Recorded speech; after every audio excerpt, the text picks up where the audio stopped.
What's up everybody, Cynda here, and welcome back to another episode of Cynda Talks.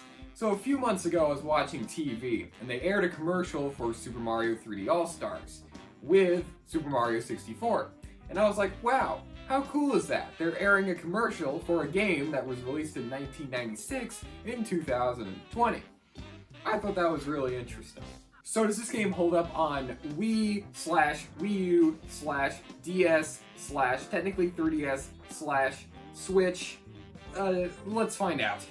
My personal history with Mario 64 isn't nearly as impactful or interesting as some of the other games in this 3D Mario trilogy of reviews. I got the DS version first, and frankly I can't quite remember when I got the game, but I do remember it playing on and off throughout my childhood. Things like the version-exclusive Sunshine Isles and the minigames where you get to gamble with Luigi come to mind. But my first experience with the N64 version was on the Wii's Virtual Console, where I played like 20-something stars and just sorta got bored. But I picked up the Wii U version and I put my nose to the grindstone, making up to around 60 stars before BLJing up the stairs for funsies, then going back and getting 70 stars before shelving the game again. Although I think I'm justified since the Wii U version was claimed to be borderline unplayable? Maybe? I don't know.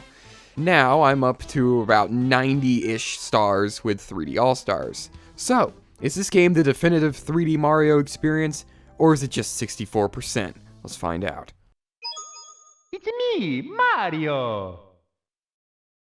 The second you boot up the game, you're introduced with this Mario head you can mess around with.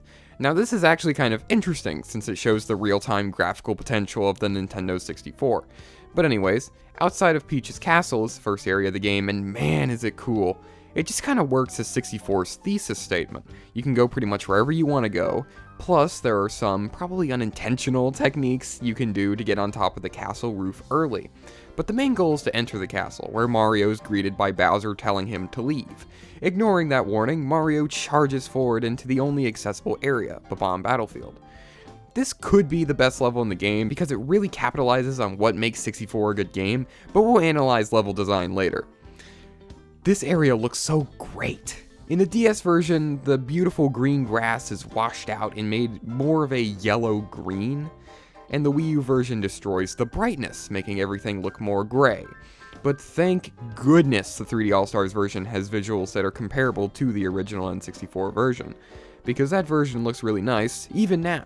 Although I will admit that there are certainly places that aren't the best in visual quality. The water in Mario 64 is just a flat texture, and the render distance has not been optimized over time for the various N64 ports. Now it's time to get into the actual game, and man, it plays well. Kind of. Some of the time. Really, 64 has some weird level design sometimes. Courses like Bob-Omb Battlefield and Womp's Fortress are some of the most iconic and awesome levels in video game history. But levels like Tall Mountain and Hazy Maze Cave can get frustrating and annoying. My theory is that since Mario 64 is such a rudimentary 3D platformer, because, I don't know, it created the genre of the 3D collectathon platformer, difficulty is really hard to get right. Because in a 2D game, you make it harder by shoving more pits and enemies into the stage. In something like Mario 64, however, more pits and enemies gives you Hazy Maze Cave. The weird thing is that this sort of level design works perfectly for a game that's level-to-level based like Super Mario Galaxy or Super Mario 3D Land, but not an open collectathon like 64.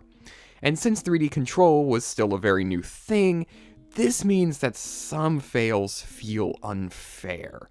For example, in Tall Mountain, these mushrooms are pain, this log thing is pain, and Mario controls in a way that supports more open, playground-esque design as seen in courses like Cool Mountain and Bob-Omb Battlefield. But I do want to take a closer, more analytical look at what I believe to be the perfect blend of challenge and controllability: Lethal Lava Land.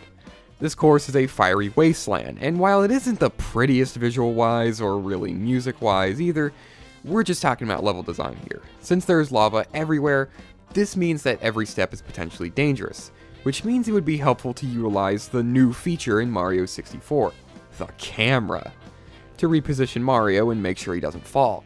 Almost every obstacle in the course is suspended over lava, meaning that things like the swaying platforms when you stand on them provide a good challenge. plus timing your jumps to fit on this platform that almost dips entirely into the lava. There's also a pretty solid exploration aspect as well, since most stages can be split up into platforming and exploration with very little overlapping. But Lethal Lava Land does a great job of combining the two, and if you explore around the course, you can find a pretty hefty number of 1-up mushrooms and coins to balance out the course's difficulty. There's also a huge area inside of this volcano that allows you to platform around and collect stars. But it's somewhat small on the outside, making finding the inside that much more interesting. There's also a wing cap box on the outside perimeter that I didn't know existed, which genuinely surprised me when I played the game on 3D All-Stars. Now for the other courses. They're all only really good at best. I find myself thinking how there really isn't a course that I consider to be the best. Even Lethal Lava Land has a couple problems, like how the bully enemies are obnoxious, and how you can almost soft lock in the volcano because of it. But I feel like expecting these levels to be perfect is hoping too much, because this game was the first 3D Mario, and frankly, taking that into consideration, the developers did a legendary job with this game. And despite its flaws, 64 did a great job establishing a foundation for other 3D Marios and 3D games as a whole. That sounded like a concluding paragraph, but it wasn't! We still need to talk about the late game stuff and the bosses. There are 3 Bowser levels throughout the game, and these aren't too bad, mostly because they work as either 2D-esque levels or more Crash Bandicoot-style hallway levels, or a mix of both depending on how you turn the camera. Bowser himself can be an annoying boss, but you just swing him around and toss him into these mines littered across the battlefield. The other bosses are alright, I guess. King Bob-Omb's pacing is pretty bad. Big Boo takes like 5 seconds to defeat. Big Bully can take anywhere from 5 seconds to 5 hours to defeat. The bosses are kind of all over the place when it comes to quality. And then once you defeat Bowser for the 3rd time, the day is won and Mario can finally get his kick. Until the enhanced DS remake. Another video end fake out. Ha! Super Mario 64 DS released on the DS in 2004, and that title is a touch on the confusing side. I understand there were pretty much no other options, but really that would be like calling New Super Mario Bros. U Deluxe New Super Mario Bros. U Switch. Anyways, one of the most noticeable things in this remake is that there are multiple playable characters. Yoshi, Mario, Luigi, and Wario are all playable. There was also a theory going around for the longest time that Waluigi was a playable character, but turns out that is what we call in the field totally bogus. This remake also adds 30 additional stars to the game. 64DS also marks the first appearance of the Silver Stars, which when collected can fuse together into a normal-sized star. Many Mario games later take this level design concept with things like the Moon Shards in Odyssey and the Star Pieces in Super Mario Galaxy 1 and 2, meaning that this simple remake does carry its own weight. There are also brand new original stages, like the Super Mario Sunshine themed Sunshine Isles. And there's a brand new, fully fledged out minigame mode, which is absolutely incredible. And there's quite a bit of fun to have here. A lot of people like to bring up the hilarity of the Luigi gambling minigames existing, but if I'm being honest, those are some of the best, even if I barely understood some of them back when I was a kid. The DS remake isn't without its problems though. The controls can be kind of iffy sometimes, movement feels way more stiff and restrictive, which is likely because all the DS has for control is a D-pad. To combat this, you can use the touchscreen as an analog stick, and this is precisely as awkward as it sounds.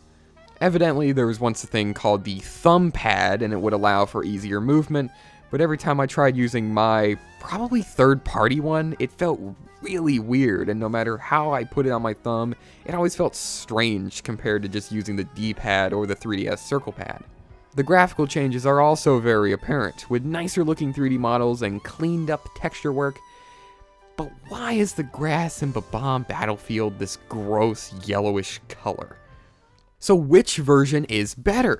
Objectively speaking, the DS version is better considering that it comes equipped with extra content alongside, quote, enhanced, unquote, visuals. But it falters in controls. The N64 version is also really good with bright, vibrant visuals and buttery smooth controls. But it doesn't have unlockable minigames or any of the DS exclusive content.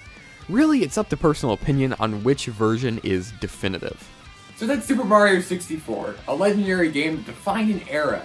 And it's aged pretty well too, except for a few weird design choices here and there. And I'm sure I will get tons of love from the Mario 64 fandom for saying that.